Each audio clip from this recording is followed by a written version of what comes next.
Alright guys, I have some World of Tanks for you. Well, it's a game based on World War II. It's pretty accurate. Not the most accurate though. I'm not very good at this game, so I'm basically going to do one, maybe two games showing you the gist of this in particular game, really. And sorry about not uploading anything, it's just my dad's going insane with wanting to do stuff lately.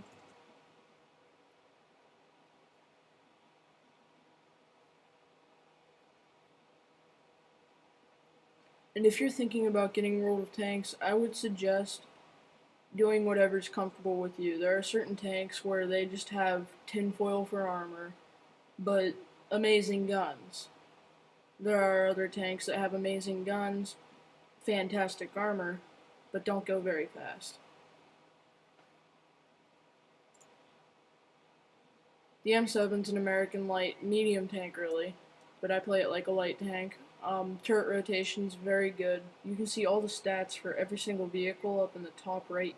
Way up in the top right is the silver, which is the in-game currency, your free experience, which you can use on any vehicle really, and the research that you have for this in particular vehicle. This is a heavy tank. I'm pretty sure this is a glitch for if you want to play this game on Mac.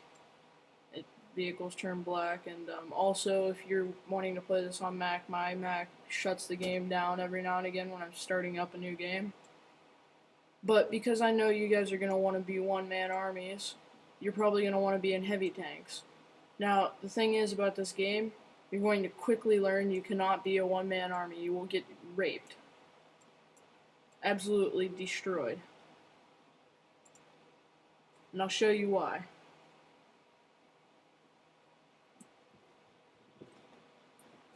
Now over here it'll tell you the tiers, the vehicle types, and how much time you've been waiting. Once that time stops, you know that you found a match and you're loading in. My computer really isn't that fast about loading in sometimes, so this might take a little while. Also in this screen you can see where the heavy tanks are. The higher up towards the top you are, the better you are compared to the other tanks. Armor, gun, everything like that. Now, just because those other tanks are on the bottom does not mean they're bad tanks. It simply means that you have better armor or a better gun. I'm not sure how it does that. Pretty sure it goes by armor, but it also might go by gun depending on what kind of vehicle you are.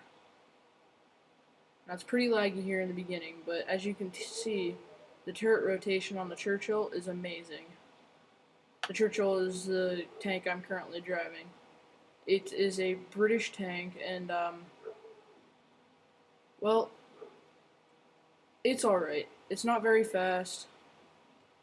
It's kind of fast, but it has its main feature is this gun. This gun's freaking huge. And Wargaming's made a few games where there are AI players inside of the tanks that can shoot these extra guns, like this tank destroyer gun out in the front of it. If they could set that up for the Churchill, I would be in love with it. I would always just face straight forward, and you'd have two very powerful guns shooting at you, really. There's another tank in this game, the M3 Lee. You can see it over on the left-hand side. It is a tier 4 tank, and it isn't that good. It's a medium tank, but it has a tank destroyer setup, and the difference between a medium tank and a tank destroyer is how far they can shoot their gun. If you're in a tank destroyer, you're generally only going to be able to shoot that much to the left and that much to the right. Otherwise, you're going to have to move your vehicle. Now, French tank destroyers have a pretty narrow turret traverse, and I don't know why, but my videos have been lagging quite a bit no matter what. Now that's a T1 heavy. And he does some damage, so I'm gonna back off.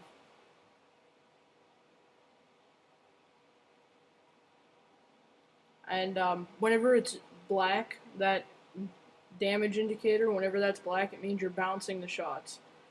In this game, it's important to angle your armor. This isn't one of those games where you can shoot someone at a 90-degree angle, and it's the same as shooting someone at a 180-degree angle. Shooting someone at a 180-degree angle is almost guaranteed to bounce.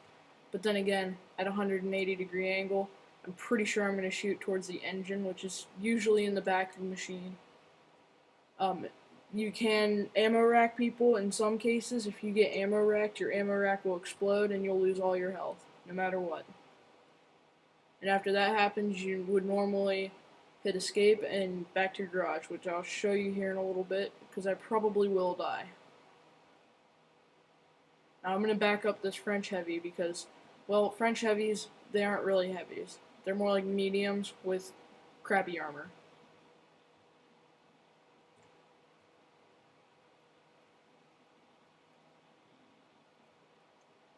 And the thing is about American tanks, they have really tough turrets and light armor on the hull.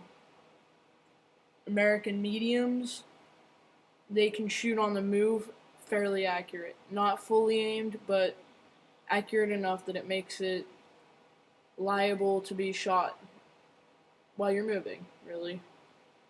Just because an American medium tank's moving does not mean you're safe from fire. Now, we're losing right now because our friendly base is being captured. We have no really fast tanks, so right now all we can do is bum rush the enemy tank base, and hopefully we can make this a draw. At least then we won't lose by a crap ton. Now, this is one of those games where I rage quite a bit, simply because sometimes it just doesn't make sense to me. And also, sometimes you'll see a lot of this crap.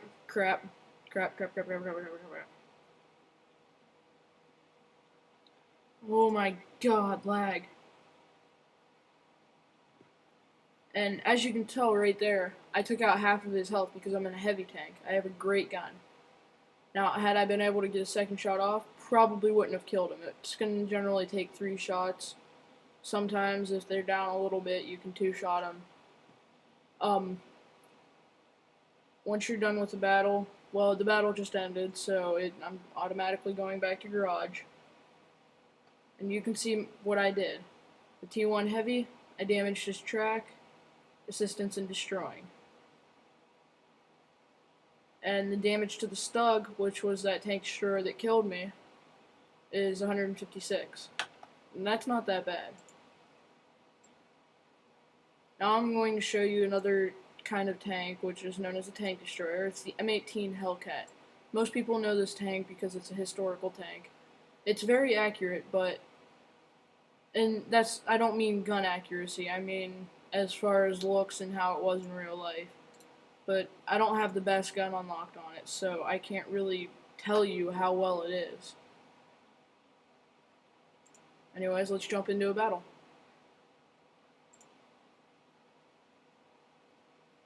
Right here is the heavy tank area and the by tiers. And my game just crashed like I told you it would. It's going to happen quite a bit. When that does, you want to wait for it to exit itself, right click on it, command and open, and after that, every now and again it doesn't give me another issue. Now when this happens, as soon as it opens, you want to press enter as soon as the red play button comes up. Don't bother with clicking on it because that'll take too long.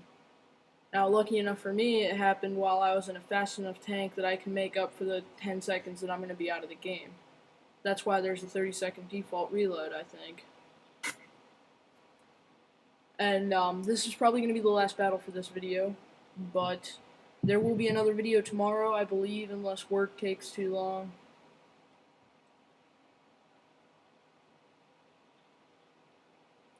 And please leave in the comments whether or not you want me to continue uploading on YouTube, because, well, some people just don't like listening to a squeaker. And I realize I don't really squeak, but I don't know. I don't have a deep voice or anything, so. Now, right now we're at the bottom, but I'm pretty sure we're above the Churchill 1, the KV-1, and the M4, so that's kind of natural because we are a tier 6 tank. The enemy has an AT-8. The AT-8 is a British tank destroyer, and it's unlike other tank destroyers that have tinfoil armor. The AT-8 is an assault gun. It's meant to be on the front lines and being shot at. Pretty much all it does. The AT-8 does have a huge weak spot, and it does matter where you aim. Front armor doesn't mean anything that's on a certain degree on the front is that thick. Like right now it's lagging crap ton, but I'll show you a weak spot on the M18 Hellcat. Really all tanks have this, I believe. Never mind, I won't. I'm just a retard, don't listen to me. Okay, now these guys need some help. They need help with not being shot at, really. They're doing a horrible job at not being shot at, but oh crap. Man, recording really takes it out on my computer. I can't see or do anything, really. This game usually plays like twice as smooth as it is right now.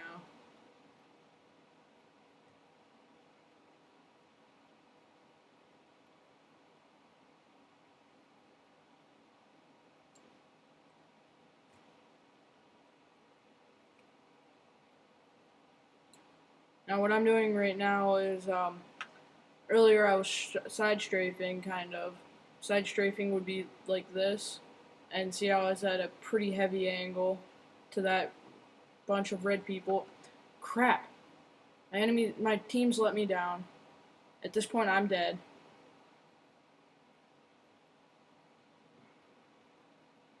Now, this is what you should do when you're dead. Press escape, and go back to the garage. That's all you need to do. You don't, unless the battle's almost over, just don't wait for your team.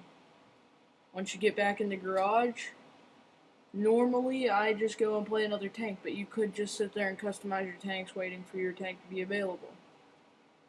There are platoons and team companies, tank companies. Oh no, sorry.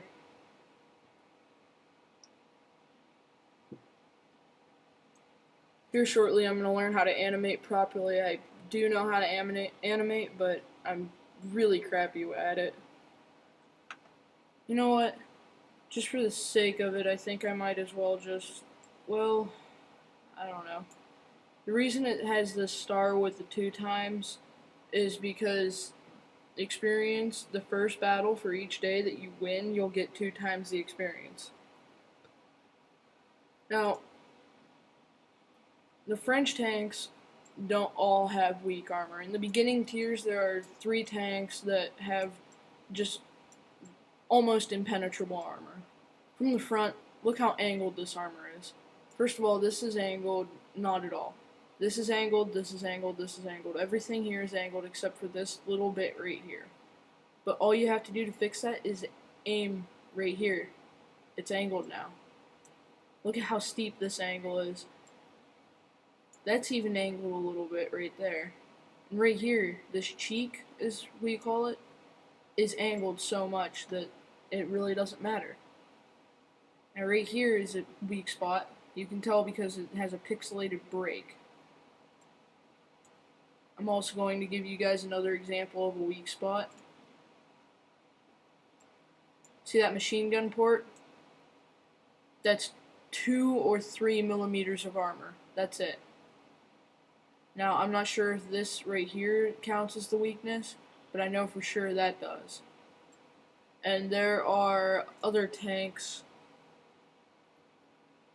Sheesh, I don't have any, I don't think. This might have one. But the cupola, or the thing on the top, give me a second. See that commander's hatch? There are other tanks that have that. Now, it is sloped, so it's not that big of a weak spot. If you can only see that, though, aim for that, if you have an accurate enough gun. Otherwise, try and have it within the view, but also have most of the tank, the weakest armor you think. Now, this is an artillery. They don't really get shot at because they get to sit behind at the base. I don't live by the whole you just spawn and instantly go into artillery mode and you don't move at all. I live by the philosophy of positions that sometimes you're going to have to go into TD mode, as they call it, because, well, they also have a limited view range of like here and here on this one. See what I mean? So they have to move a lot. They take so long to aim and reload that you really have to be a smart artillery player in order to play them properly. That's why I'm up into Tier 5 and Tier 4. Now, granted, I was in Tier 3 and Tier 4, but since the update, they added some more artillery. Now, if you want artillery that has 360-degree shooting turrets, high firing rate, medium, little bit better than average accuracy, and kind of lowish damage, you're going to want to go for the Bat Chichilian. I just said Chichilian. I'm sorry, Bat Chichilian. And it is a turreted SPG. Now, there's another SPG that I think has a turret right here, and the German line. And in the Russian line, there's an SPG that's Tier 3, the Su-26. I used to have it, but I didn't have the garage space to be able to keep it. I didn't really want to go up that line, so... Well, because it has very limited view range. You can only shoot, like, in an 18-degree radius area. Now, granted, at long ranges, that doesn't really hinder you that much, but with an SPG, you want as wide of an arc as you possibly can get.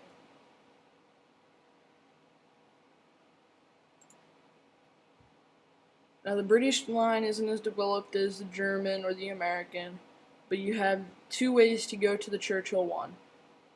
If I were you, it costs less experience to do this way, right here, through the Cruiser 1, but I wanted the Medium 2, because I liked the Medium 1, and I was just like, okay, well, Medium 2 is probably just twice as better. Twice as better. Twice as good. And then I got to the Medium 3, and then you get to the Matilda. And the Matilda is the slowest freaking tank in the world. 17 kph is its speed limit. Now, the Churchill is slightly faster, even though it's way heavier, but it has a way better engine. And from the Churchill, you can go up to the Churchill gun carrier or the Churchill 7. Honestly, the thing is with the British heavy tanks, they have really sucky guns, but the Black Prince has amazing armor. The Carnarvon, I don't know about the Conqueror, and I know this thing has a absolutely beast gun. Then you have the American line, which is probably one of the most developed countries other than Germany. I think Germany might have a few more tanks, but this is where I am. This is my highest tier tank out of all of them. And that's all I got for you guys right now. I'll see you next time. Okay, thanks, bye.